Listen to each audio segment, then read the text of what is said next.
বন্ধুরা, আশা করি তোমরা ভালো আছো আর আমিও খুব খুব ভালো আছি। আর আমরা চলে এসেছি বারুইপুরে মিলন মেলা।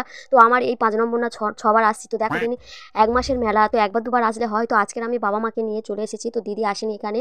আর এই যে দাদাটা আমাদের সামনে যাচ্ছে দেখতে পাচ্ছ, এই দাদাটা আমাদেরকে নিয়ে গেছে, মানে টিকিট কাটতে হয়নি। আমার দাদারা এখানে প্রতি বছর ইলেকট্রিকের দোকান দেয়, তাই ওই জন্য মানে টিকিট কাটতে হয়নি, ওই দাদাটা আমাদেরকে নিয়ে গেল। আর এটাও সুযোগ ছিল যে নাগরদোলাও চড়া যাবে। আর আমার মা তো গাল হাঁ করে সেই যে একটা হাতুড়ির মতো দোলনা আছে সেটা তো তার দিকে এক নিমেষে চেয়েছিল যে বাবা কিভাবে ওই নাগরদোলাটায় চড়ছে। দেখো আমার মা খালি শুধু দেখছে ওই নাগরদোলাটা।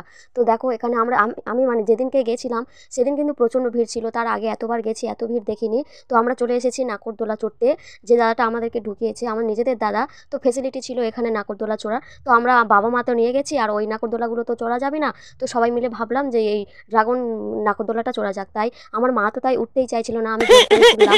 তো দেখো এখানে বিনা পয়সায় ফ্রিতে একেবারে নাগরদোলা টোলা চড়ে নিলাম।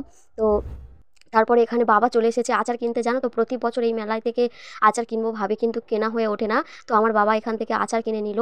আর দেখো তারপরে চলে এসেছি মানে খেতে, যেহেতু বাচ্চারা এসেছে, খাওয়ার কোনো ইচ্ছা ছিল না কিন্তু বাচ্চাগুলোকে নিয়ে এসেছি তাই এখানে। আর এখানে তো কোনো কমের কোনো কথাই হবে না। তো এখানে নিলাম কি ওই পাপড়ি চাট আর ঘুগনি। তো দেখো এখানে প্রচুর প্রচুর দোকান ছিল, একদম A to Z পর্যন্ত সব দোকান। তো তোমরাও কিন্তু চলে আসতে পারো, এখনও ডিসেম্বরের 15 তারিখ পর্যন্ত থাকবে। আর আমারও নেক্সট বার আর একবার যাওয়ার ইচ্ছা আছে। আর আমি না কিছু কিছু কিনতে কিনতে মানে এটা ওটা কিনতে কিনতে ভিডিও করতেই ভুলে গেছিলাম। তো যেটুকু ফুটেজ নিয়েছিলাম তোমাদের সঙ্গে শেয়ার করলাম। তোমরাও চলে আসতে পারো, আর আসলে কিন্তু ব্যাগ ভর্তি করে টাকা নিয়ে আসবে, কারণ এখানে শুধু ঘুরলে হবে না। তো আজকের এটুকু, ভালো লাগলে লাইক কমেন্ট শেয়ার করে দিও। বাই।